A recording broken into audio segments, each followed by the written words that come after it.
mu génn rawatina wax ci lu concerné réew mi depuis que mu nekk envoyé spécial bu pacte de Paris donc boobaak léegi dégg ñu ko woon ni ki démb ñu daal di gis ab tweet boo xam ne nii def na ko wala bokk tey di ci wax en réfléchissant à ma présidence il est évident que le système financier mondial est biaisé contre les nations en développement comme le Sénégal.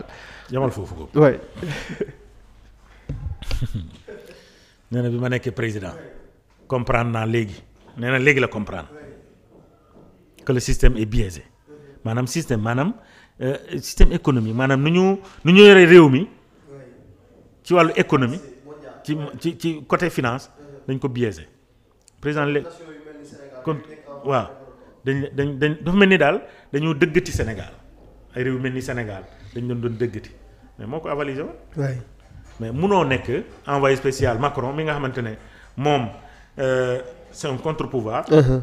moom c'est l'un des principaux pilleurs du continent africain moom Macron. yow munoo nekk envoyé spécial kooku ngay wax ci sunu tur ñun africain. oui. il est mal placé pour en parler. mais aussi c'est un aveu d'échec. oui. pour mon président Macky Sall. c'est un aveu d'échec. waay bu demee ba nekkatut président mu toog naan moom ba mu xalaatee ci présidence am. comprendre na ne daal système financier mondial bi ñu teg dafay biaisé réew yu mel ni Sénégal nga xam dañu nekk en voie de développement. léegi la koy soog a comprendre. et il rejoint Ousmane Sonko. oui. Ousmane Sonko jëm di wax ni le franc CFA baaxul. nañu ut suñu monnaie mooy la souveraineté. oui. loolu la Ousmane Sonko Moussa wax la souveraineté alimentaire. et la souveraineté à tous les niveaux. et pourtant bu ko daan wax dañ daan dégg non mais li muy wax su du n'importe quoi amul expérience xamul li muy wax day wax rek. ainsi de suite il rejoint Ousmane Sonko. buy jox dëgg Ousmane Sonko. et c'est un aveu d'échec. le président Macky Sall malheureusement pour lui. oui. voilà. Je continue.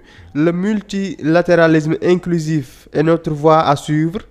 En unissant des pays de tous les continents, nous pouvons surmonter les divisions mondiales et travailler collectivement pour un système financier équitable, fier de servir en tant qu'envoyé spécial et de travailler avec le président Emmanuel Macron pour le pacte de Paris qui privilégie les personnes et la planète. foofu boo xoolee il rejoint la mouvance africaine. yoo xamante ne c'est les Assimi Goïta. c'est le président du Niger. C'est Mamadou Doumbouya de la Guinée. ñi nga xamante ne dañoo bëgg génn ci CEDEAO. génn ci UEMOA pour mun a créer seen propre monnaie. et d'ailleurs li muy wax nii. pacte de Paris ba ñu teg ñoom nee nañu seen objectif loolu la man je me demande ndax Paris moo war a lijjanti problème yi nekk ci. àdduna bi ci àdduna bi bien sûr. ci continent yeeg fépp. donc lii muy wax nii ci biir texte bi en unissant des pays ñoom dañu jàpp ne ñoom ñoo am mission wu dox loolu ci àdduna bi waxuma ci lu jëm ci France. mais ci àdduna bi xam nga tax muy wax loolu. parce que ils ont compris la dynamique. Macron a compris la nouvelle dynamique. Paris a perdu son pouvoir en Afrique. benn moo ko dese woon mooy Sénégal.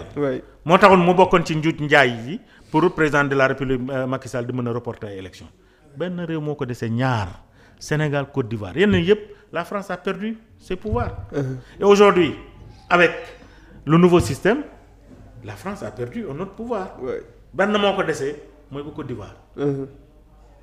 Et Côte d'Ivoire bi boo gisee le voyage de Diomaye en Abidjan. Ça veut tout dire. mooy yow président Ouattara. Ouattara. rejoint la mouvance. Voilà train bi di lay raw. day rejoindre la mouvance. du topp la mouvance française. bu toppee France du xam ne du baax ci moom. moo tax d'ailleurs les gens ont essayé de voir pourquoi Diomaye allait en Côte d'Ivoire. alors que y a la Guinée à côté. Il y a le Mali à côté yoo xamante ne demagu fa. Il y a le Niger, il y a le Burkina ainsi de suite mais mu dem directement en Côte d'Ivoire. parce que c'est un grand ensemble qui est là. li manqué ci puzzle bi. donc il faut mu rejoindre. bu rejoindre baax na ci ñoom bu rejoindre il va payer les pots cassés. parce que le train là qui arrive kenn mënu ko arrêter. c'est un train qui va arriver nu mu tudd qui va arriver à la gare et cette gare là jàpp naa ne ce sera pour tous les Africains. Tous les Sénégalais et surtout pour l'Afrique de l'Ouest.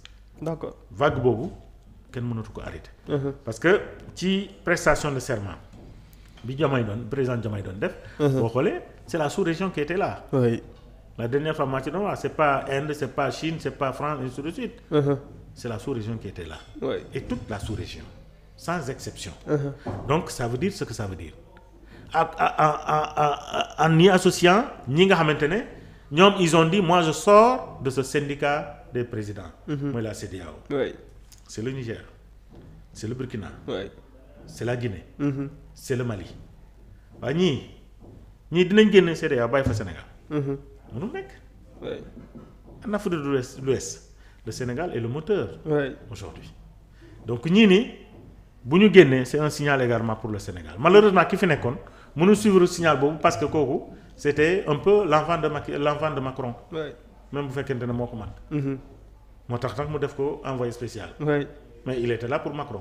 Donc kooku mënul rejoindre foofu mais comme que dem na léegi évidemment c'est parti pour que véritablement parti bi cette vague là. Sénégal rejoindre ko am na sax ku doon wax ni est-ce que le président Diomaye mënul nekk médiateur. voilà ci diggante ci division boobu am en Afrique nga xam ne quoi qu'on puisse dire du ñu profiter. c'est ça maintenant division boobu mais mën na nekk ça peut faire partie de la médiation bi nga xamante mu ngi koy def en Côte d'Ivoire. mooy que accepter de nous rejoindre pour changer de système parce que lii nga xamante ne moom mooy système bi fi nekkoon c'est un système gouverné ailleurs. Oui. Dirigé par des gens qui ne sont pas de nous.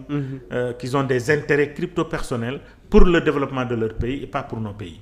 Donc venez rejoindre et cette médiation je pense que Bassirou Diomaye Faye, président Bassirou Diomaye Faye est bien placé pour jouer cette médiation-là. La médiation, ce n'est pas de faire revenir les autres dans la CEDEAO, mais c'est plutôt créer une nouvelle CEDEAO en faisant venir d'autres yi nga xamante ne dañoo jàppoon ne véritablement ñii dañoo mer loolu moo tax ñu. oui parce que données yi bu changé lu mel ni Burkina ak yeneen réew yi Mali Guinée Niger dañ mën a dellu si waat. tout à fait donc il faut que aujourd'hui que ñoom non seulement dañuy harmoniser les positions. Mais également permettre ak ñeneen ñoo xamante ne xëy na peut-être système bi ñu nekkoon mënu leen permettre ñu rejoindre. Que ñu rejoindre de manière paisible la nouvelle mouvance bi nga xamante ne ñu ngi koy créer et cette nouvelle mouvance c'est pour véritablement une nouvelle Afrique. Mais également une nouvelle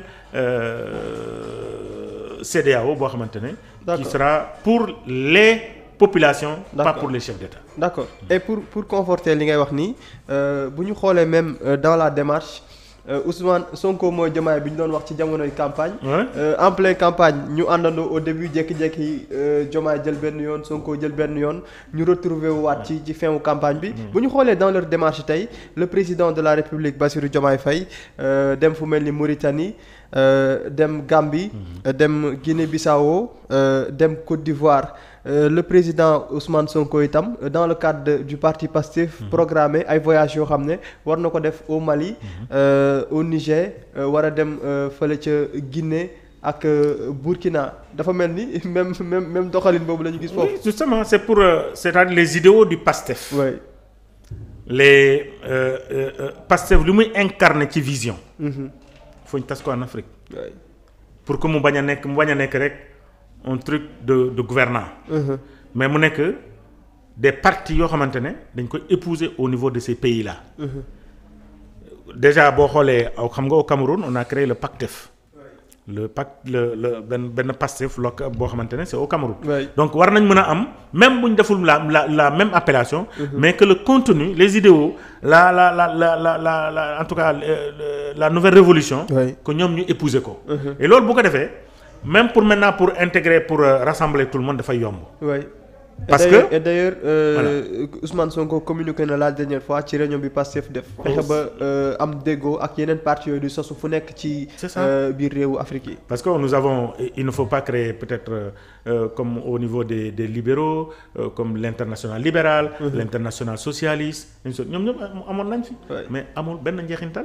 Parce que les gens avaient pratiquement une gouvernance boo xamante ne c'est dirigé par des personnes qui ne sont même pas de chez nous, et qui n'ont même pas la même vision, parce qu'aujourd'hui le socialisme c'était la France, le libéralisme c'était la France de plus ou moins, même si Wade avait carrément benn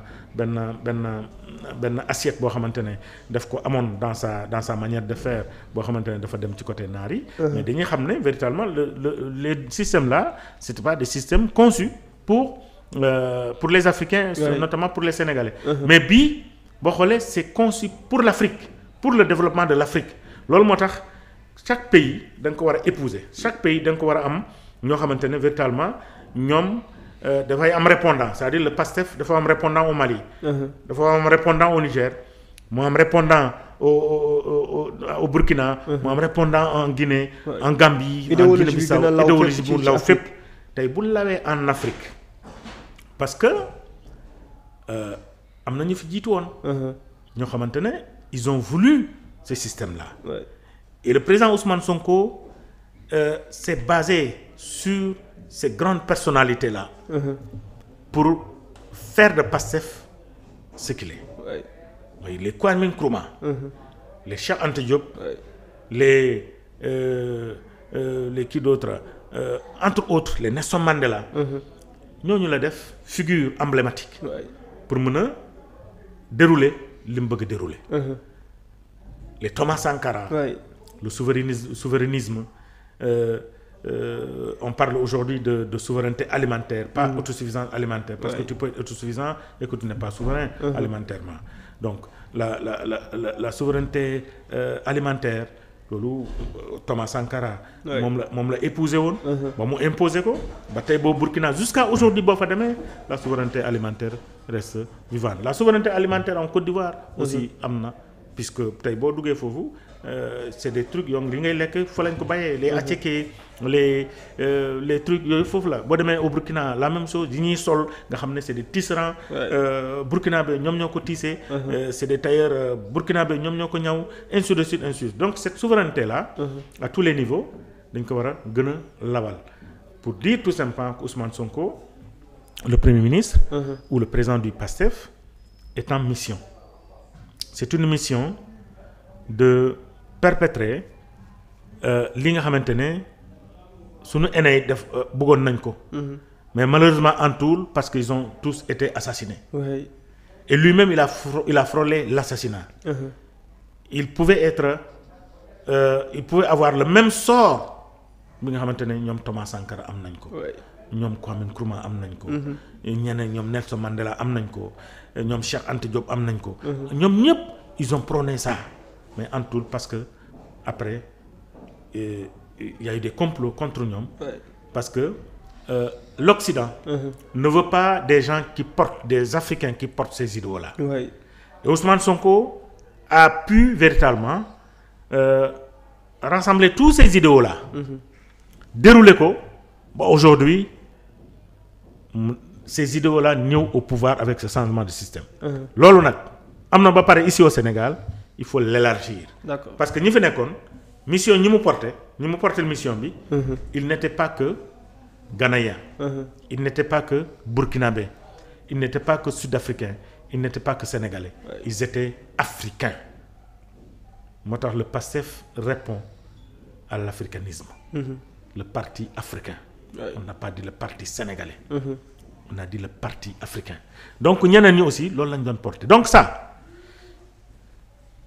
bu fekkente ne le président Diomaye mu ngi def le tour de la région, de la sous-région, sur le plan républicain, sur le plan politique, Ousmane Sonko doit suivre.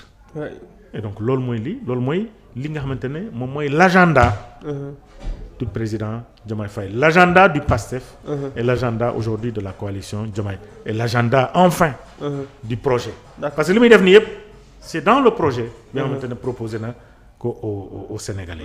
Je pense que si on applique le projet, muy le Sénégal ou l'Afrique, dinañ génn ci guute gi ñu nekk. Parce que cette gouvernance sous tutelle dafa war a jeex. Tant que jeexul on va rester. D'accord. yaa ngi koy wax sànq ci sa biir wax am na ay dossiers yu bëri yoo xamante ne nii xew na ci biir réew mi indi situation yu doy waar ci biir réew mi cité nga ku mel